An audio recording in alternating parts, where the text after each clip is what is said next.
Hello दोस्तों, मेरा नाम है गोविंद। मैं हूँ एक बैंकिंग एस्पिरेंट। आज है 17 दिसंबर और मेरा था आज इंटरव्यू आईपीएस पीओ का बैंक ऑफ इंडिया नोएडा के अंदर। मेरी थी शिफ्ट सेकंड और पैनल नंबर था मेरा 7। ठीक है, तो आज का मैं एक्सपीरियंस शेयर करता हूँ। देखो, एक्सपीरियंस शेयर करने से पहले मैं चाहता हूँ कि लाइक जैसा मेरा एक्सपीरियंस है ना, वो लाइफ में किसी का ना हो ऐसा एक्सपीरियंस। क्योंकि अब कैसा था, मैं तुम्हें ना स्टोरी बताता हूँ कि पूरा तुम सुनो कैसा था। ठीक है, और मुझे ना बताना कि कैसा हुआ है इंटरव्यू, क्योंकि मैं खुद अपने आप को एनालाइज नहीं कर पा रहा कि कैसा गया है। ठीक है, तो फर्स्ट ऑफ ऑल मैं बात करूँ, मेरा इंट्रोडक्शन तो कुछ हुआ ही नहीं, नो इंट्रोडक्शन ना कुछ। जाते ही बहुत इनफॉर्मल था। सर ने बोला बैठो बैठो फटाफट, मतलब इतना ऐसा लगा जल्दबाजी है उनको बहुत। एक बैठो बैठो काम करो चलो आगे। तो उन्होंने मेरे से पूछा कि बेटा कैसे हो, तो मैंने बोला बढ़िया सर, आप बताओ कैसे हो। तो उन्होंने बोला अच्छे हैं वगैरह। तो फिर उन्होंने नाम पूछा कि नाम बताया मैंने, फिर पूछा कहाँ से आए हो, ये सब हुआ। फिर उन्होंने मेरे ना लेफ्ट ऐसे ऐसे थे, लेफ्ट कॉर्नर में। और लेफ्ट के लिए ना तुम्हें पूरा लेफ्ट लेना पड़ रहा है, ऐसे तुम अगर बैठे हो ना ऐसे, तुम्हें यू करके बात करनी पड़ेगी पूरी। तो वैसा पूरा एंगल था कि तुम अगर यू देख रहे हो, तुम्हें इधर के एक दो तीन कोई भी नहीं दिख रहा, कि तुम्हें कुछ नहीं समझ में आएगा कि वो अगर तुम क्वेश्चन आंसर कर भी रहे हो उसको तो क्या वो रिएक्शन दे रहे हैं। ठीक है, बिल्कुल ऐसा है, क्योंकि तुम इधर देख रहे हो तो सिर्फ सर और वो मैम दिखेंगी, बाकी तीनों कोई नहीं दिखेंगे। ठीक है, तो सर इधर सर थे, उन्होंने पूछा कि ग्रेजुएशन किसमें करी है। तो मेरी ग्रेजुएशन थी बैचलर्स ऑफ कंप्यूटर एप्लीकेशन। ठीक है, एक कंप्यूटर एप्लीकेशन ऐसा ऐसा सब्जेक्ट था कि वो किसी का तो इंटरेस्ट नहीं उनमें से। ठीक है, मुझे ऐसा लगा, बाद में तुम्हें बताता हूँ पूरा चीज़। तो ये हुआ, तो उन्होंने उनको इंटरेस्ट होगा, मतलब क्योंकि वही क्वेश्चन पूछ रहे कि कंप्यूटर वगैरह कहाँ पे यूज होता है बैंकिंग में। तो वो पूरा बताया कि एनईएफटी में होता है, आरटीजीएस, यूपीआई वगैरह, उसके बाद ऑनलाइन बैंकिंग, डिजिटल बैंकिंग वगैरह, वो सब बताया। फिर उन्होंने नेटवर्किंग के बारे में पूछा, नेटवर्किंग नॉर्मल वगैरह जो चलता है ना अपना बीसीए में, वो बताया। फिर वो नेटवर्किंग में चले गए थे बहुत एक्सट्रीम लेवल पे, कुछ अलग अलग टर्म्स ही नेटवर्किंग की वो पूछ रहे थे कि वो सब बताओ मेरे को। तो इतना तो देखो मैंने खुद ही नहीं बताया, क्योंकि मैंने मेरा वो था आउट ऑफ सिलेबस ही था, क्योंकि मैंने बीसीए अच्छे ढंग से करी है मैंने। तो मैं बता सकता हूँ कि मेरे सिलेबस का नहीं है। तो मैंने सर को पहले बोल दिया कि सर इसका इसके बारे में अवेयर नहीं हूँ मैं, सॉरी सर। ठीक है, तो लोग खत्म हो गया। फिर उन्होंने मैम को पास करा कि मैम अगर आपको कुछ क्वेश्चन हो तो आप पूछो। मैम ने बोला कि मेरे को कुछ क्वेश्चन नहीं है। फिर मैम ने सर को पास करा कि सर कोई क्वेश्चन है तो बताओ। सर ने बोला नहीं, कोई इंटरेस्ट नहीं है। सर दूसरे सर ने उनको बोला कि सर कोई क्वेश्चन है तो बताओ, नहीं कुछ क्वेश्चन नहीं आया।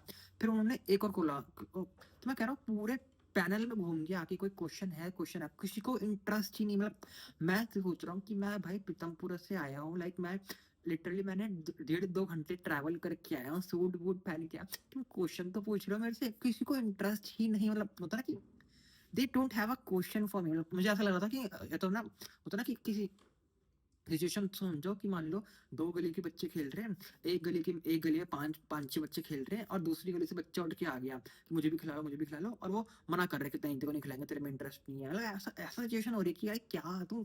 उनको ऐसा लग रहा है कि बीसीए का बच्चा आ गया, इससे क्या ही पूछे, कुछ है ही नहीं पूछने के लिए, कि कॉमर्स वॉमर्स का है तो पूछे हम भी, कि कंप्यूटर में हम क्या ही पूछेंगे। उनको ऐसा मतलब इतना को लगा कि कुछ तो पूछ लो भाई, कुछ नहीं आता। फिर ना एक सेंटर वाले जैसे सर थे, उन्होंने ना तरस खा के मुझसे खुद ही पूछ लिया कि बेटा तो क्या पढ़ के आया, तू बता दे सामने से। तो मैंने बता दिया कि मैं अपना नॉर्मल बेसिक सारा एनपीए पीएसएल बैंकिंग हिस्ट्री वगैरह सब कुछ पढ़ के आया हूँ, सर आप पूछ लो जो पूछना है आपको। तो सर ने बोला कि तो ठीक है, तेरा तेरा ना पूछता हूँ मैं तेरे को, एन पे पूछता हूँ तेरे से। तो सर ने सीधा बोला कि एन पे तो एक बेसिक वाला होता है, सबको पता ही होता है कि 90 डेज का होता है, ये सब होता है, तो तू बता देगा, ये सब छोड़।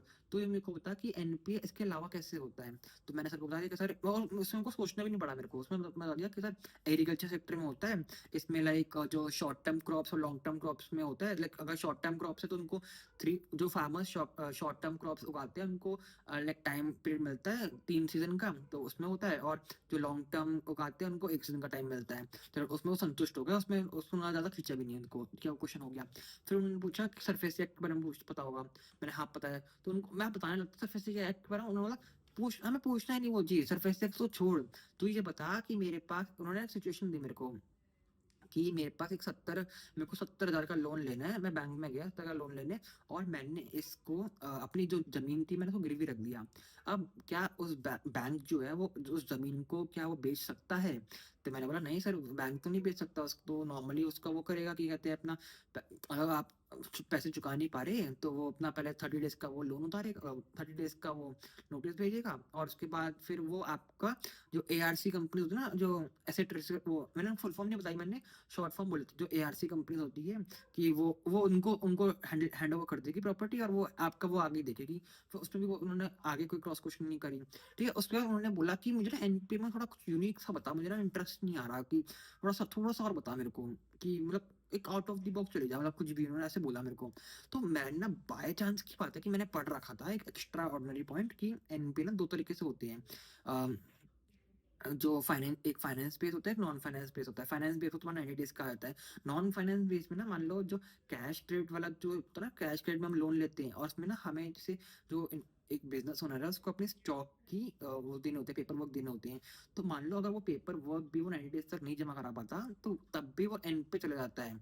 और या फिर दूसरा केस होता है कि मान लो अगर तुमने कोई कोलैटरल दे रखा है, लोन गिरवी दे रखी है कोई जमीन, और अगर वो डेप्रिशिएट हो जाए 50% के नीचे भी, तो भी एनपी हो जाता है। अब मुझे पता नहीं ये बोलते ही ना उनको एकदम से ऐसा हुआ कि उनका जो रिएक्शन था, आंखें एकदम से बड़ी हो गई। चल बेटा हो गया इंटरव्यू, चल खत्म कर। मेरे को ऐसा होगा कि ये क्या होगा, मैंने तो सही बोला है, पढ़ा है मैंने एक चीज तो। अब मैं उससे क्रॉस क्वेश्चन नहीं कर सकता कि यार सही सही बोला है नहीं बोला, कि अब मैं क्या बोलूँ कि कुछ है नहीं ना बोलने के लिए। चल बेटा हो गया इंटरव्यू, काम खत्म, चल। मतलब ये रिएक्शन है यार कि चल बेटा हो गया इंटरव्यू, चल काम खत्म कर। अरे ये क्या, मतलब कोई माना कोई फॉर्मल नहीं है, कुछ वो नहीं है, बट लेकिन कुछ होता ना कि मैं फीडबैक क्या लेके जाऊँ, मतलब घर पे अगर मैं घर जा रहा हूँ तो मैं कुछ एनालाइज, क्योंकि मैं पूरा मेट्रो में ना सोचते सोचते आया हूँ कि लाइक क्या, लाइक क्या गया इंटरव्यू मेरा, क्या गया क्या नहीं गया, मैं सोचते हो गया कि क्या बोलूँ, मतलब कि पता है घर वालों को भी जाके बताना है या फिर यूट्यूब पे वीडियो बनानी है, उसके लिए कुछ कुछ तो हो मेरे पास, कुछ है ही नहीं बताने के लिए कि मैं, इसलिए तो मैं कह रहा हूँ कि ऐसी सिचुएशन भी आ सकती है। क्योंकि मैं तैयारी, मेरी तैयारी मैं सच्ची कह रहा हूँ बहुत अच्छी थी, मैं सब कुछ पढ़ के गया था, सब कुछ लाइक होता है ना, सब कुछ होता है ना रट्टा बिल्कुल सब कुछ कर गया था। बट लेकिन एक क्वेश्चन, मतलब they don't have any interest, मतलब होता है ना कि इंटरेस्ट ही नहीं है, तुम्हें खिलाएंगे ही नहीं अपने साथ, जाओ तुम बाहर में जाओ, तो लाइक तुम बाहर के बच्चे हो, होता है ना कि यार बीसीए करा तो कुछ तो पूछ लो। क्योंकि मैंने जो बाकी पैनल थे ना, बाकी पैनल से पूछा लोगों से लाइक कि वगैरह वगैरह क्वेश्चन आए थे, जैसे मैंने को भी याद है लास्ट में से एक बच्चा था, उससे एमएसपी पूछी थी, एमएसपी वगैरह क्योंकि उसका कोई बैकग्राउंड नहीं है, कोई फैमिली बैकग्राउंड, लाइक कोई फार्मर वार्मर नहीं है या फिर कुछ नहीं। अब जैसे मेरे पापा का राशन का काम है, तो राशन के काम में से व्हीट और राइस का काम आता है।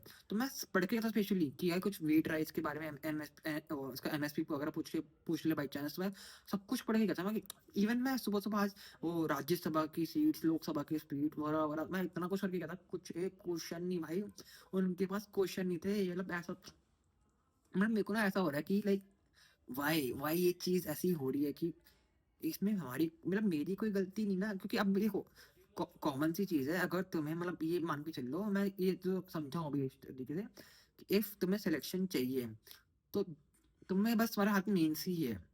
और ऐसा है कि तुम मेंस में जस्ट पास हो रही है 10 12 15 नहीं, मेंस में वो कम से कम अगर मान लो लास्ट टाइम 42 कटा हुई थी जनरल की, तो 42 के हिसाब से तुम 118 120 नंबर आते हैं मेंस में, तुम उतने नंबर लिया, इंटरव्यू को छोड़ो ही मत, वो चीज ऐसा ऐसा ऐसा नंबर ला सकते हो तुम, तो बहुत बढ़िया तुम्हारे लिए। क्योंकि इंटरव्यू कैसा जाएगा कैसा नहीं जाएगा वो तुम्हारे हाथ में नहीं है बिल्कुल। मतलब मैं इतना किसी को डराना नहीं चाहता, बट मेरे को अपना एक्सपीरियंस वो है कि यार, क्योंकि एक तो देखो 7 पैनल्स हैं और 7 पैनल के 35 लोग हैं, 35 लोगों का अलग अलग दिमाग है, वो तुमसे क्या क्वेश्चन पूछ रहे क्या क्वेश्चन नहीं पूछ रहे वो तुम्हारे ऊपर हाथ में नहीं है ना। सब कुछ पढ़ के जाओ, सब कुछ पढ़ के गया, उसके बाद एक क्वेश्चन नहीं, मतलब एनपी का भी तो पूछा भी, तो क्या पूछा तुम, एक्स्ट्रा ऑर्डिनरी पूछा ना कि अरे क्या बताऊं अब मैं, मतलब वैसे इतना मैंने सुना है कि वो बैंकिंग नॉलेज पे इतना जज नहीं करते, बट मेरे से क्वेश्चन तो एनपी का पूछा सिर्फ, और मैंने बता दिया उसमें, मेरे को और कुछ बता था ही नहीं बताने के लिए, इतना क्या बताता और एक्स्ट्रा बताओ ना। एनपी का वो बेसिक तो पूछ नहीं रहे थे ना, उन्होंने एसएमए वगैरह पूछा ना, उन्होंने टाइप्स वगैरह पूछे, सब कुछ पता था मेरे को, जो 3 टाइप्स है अपने, सब कुछ नहीं पूछा उन्होंने, मतलब एक टॉपिक बस एनपी पकड़ा, एनपी के बारे में सब कुछ जो तू बता अपने आप से, उन्होंने यही तो बोल दिया, हम नहीं पूछ रहे थे क्वेश्चन, तू तू जो बता सकता बता दे। भाई ये क्या होता है ये थोड़ी ना कुछ होता है भाई। और उन्होंने सीधा बोला कि बेसिक नहीं पता हमें, वो उन्होंने मेंशन करा था स्पेशली कि कैटेगरी वैटेगरी नहीं पता चाहिए हमें, तो एक्स्ट्रा ऑर्डिनरी था कुछ कुछ अलग सा। और जब मैंने एक्स्ट्रा ऑर्डिनरी बताया तो उनकी ऐसा होगा कि मतलब उनको वो लुक समझ में नहीं आया, वो लुक था कि ऐसे आंखें एकदम खोल के तो बेटा हो जा रहा इंटरव्यू से काम खत्म कर, मैं यार ये तो बूम कि, बट मेरे को ये था, मुझे ना उस टाइम पे माइंड में क्लिक हुआ था कि हो सकता है कि ऐसा रिएक्शन देख के मेरे से कुछ रिएक्शन आना करवाना चाहती हो। तो मैं नॉर्मली खड़ा हुआ, मैंने बोला thank you sir, okay sir, ऐसे थैंक यू सर बोल के आ गया, क्योंकि थैंक यू वगैरह सबको, और क्योंकि उस टाइम पे सोचा "अरे, क्या बोलूं नहीं, हाँ, क्या करूं"। वो भाई बहुत, जिसको जिसका भी इंटरव्यू है ना, तो और एक तो ना मैं, एक तो वो माइंड सेट वो ला कि भाई नोएडा वाले कम मार्क्स देते हैं, वो तो अलग चीज़ है, मुझे नहीं पता वो चीज़। बाकी सरदार जी वाला एंगल है ना, कि सरदार जी का पैनल वाला जो, कि वो लाइक नंबर कम देंगे। देखो इन्होंने इस बारी जो है ना, इन्होंने लाइक 3-4 पैनल में सरदार जी बैठे हुए हैं। अब वो तुम्हें जज तुम नहीं कर सकते कि तुम्हारा तुम्हारा सरदार जी तो तुम सुन के आए हो कि नंबर नहीं देते, वो कौन से वाले पैनल में, वो तुम्हें नहीं पता, क्योंकि मैं तो पहली बार गया हूँ इंटरव्यू देने के लिए। तो मैंने सुना है 3 से 4 पैनल, क्योंकि मेरा जब मेरी एंट्री हुई ना, मेरी एंट्री ऐसी हुई, और जब एंट्री होती है ना, सिर्फ तुम्हें 2 लोग दिखते होते हैं, 2 लोग दिख रहे सामने, और बाकी ऐसे करके लेफ्ट ऐसे पूरे में है। तो वो 2 में से एक सरदार जी दिख गए, मैं यार एंट्री लेते सरदार जी, मैं यार पूरा वो गेम ही खत्म हो गया पूरा, क्योंकि मैं परसेप्शन लेके गया था कि सरदार जी नंबर देते ही नहीं, अरे बेटे खेल गए। तो वो वाली चीज़ हुई। बाकी देखो तुम चिल रहो, मेन तो जो होना होगा देखो वो होगा, क्योंकि बहुत unpredictable, basically depends on your luck, on मतलब बहुत पूरा का पूरा लक पे मैटर करता है, कि जो उस टाइम का तुम्हारा लक है, वो दिन क्या है तुम्हारे लिए, वो भाई वो ही मैटर करेगा। क्योंकि उस कुछ कुछ क्वेश्चन नहीं है, मतलब क्वेश्चन बाकी तो मैं सुनता रहा हूँ, मैं सुन रहा हूँ यार ये एनपी उससे पूछा, सीआरआर पूछा, एसएलआर पूछा, मैं ये तो यार क्या बेसिक बेसिक क्वेश्चन है, तुम मुझसे पूछो ना यार, ये तुम क्या बात कर रहे हो, मेरे से पूछा ही नहीं, कुछ कुछ नहीं पूछा यार, मतलब इट्स लाइक छी भाई। ठीक है तुम अपना बताना कि तुम्हारा इंटरव्यू कब है, क्या है, कैसा है एक्सपीरियंस वगैरह, क्योंकि बाकियों का देखो अच्छा होगा मेरे से, क्योंकि मेरा ये मुझे लग रहा है मेरा ये बहुत एक्स्ट्रा ऑर्डिनरी गया, क्योंकि उनके पास था ही नहीं कुछ बीसीए से पूछने के लिए। तो मे बी हो सकता है, अब देखते हैं जो जो आएगा रिजल्ट में आएगा। बस मैं ये चाहता हूँ कि ना तुम फेल ना कर दे, बस मेरे को होता ना कि यार देखो, अगर कोई एक्सपीरियंस बंदा हो ना, जिसने पहले भी इंटरव्यू दिया है, अगर वो देख रहा हो बाई चांस मेरी वीडियो, मुझे लगता है नहीं देखेगा वैसे तो वो, बट अगर देख रहा तो मुझे बताना कि यार पासिंग मार्क्स कितने होते हैं, कितने नहीं होते, और एटलीस्ट कुछ मिनिमम मार्क्स मिलते हैं, नहीं मिलता, और मिलते तो कितने मिलते हैं, मतलब उनको आइडिया देना, क्योंकि एटलीस्ट कुछ तो मिले, फेल ना कर दे बस ये, क्योंकि अगर फेल ही कर दिया तो वो तो मेरे हाथ में नहीं है ना, वो तो कुछ कुछ क्वेश्चन ही नहीं पूछे, तो किस बेसिस पे फेल करेंगे, मतलब वो समझ नहीं आएगा मेरे को, अगर फेल ही कर दिया मान लो, ये क्वेश्चन में मैं कहीं ना कहीं अटका, मैं ना कुछ करा। एक मैं उसमें अपने ग्रेजुएशन में अटका था एक बार, उसमें मैंने सॉरी बोल के आगे बढ़ गया, क्योंकि वो तो क्वेश्चन ही बहुत आउट ऑफ लीक था ना, उतना नेटवर्किंग का कौन पढ़ के आएगा भाई। तो वो अलग चीज़ थी, ठीक है। बाकी तुम मेरे को बताना कि तुम्हारा लाइक कब है कब नहीं है, कैसा जाएगा, जब भी आएगा तब बताना मेरे को, ठीक है। बाकी मिलते हैं अगली वीडियो में, तब तक के लिए बाय बाय। वीडियो अच्छा लगा लाइक करना, चलो सब्सक्राइब करना, मिलते हैं अगली वीडियो में, तब तक के लिए बाय बाय।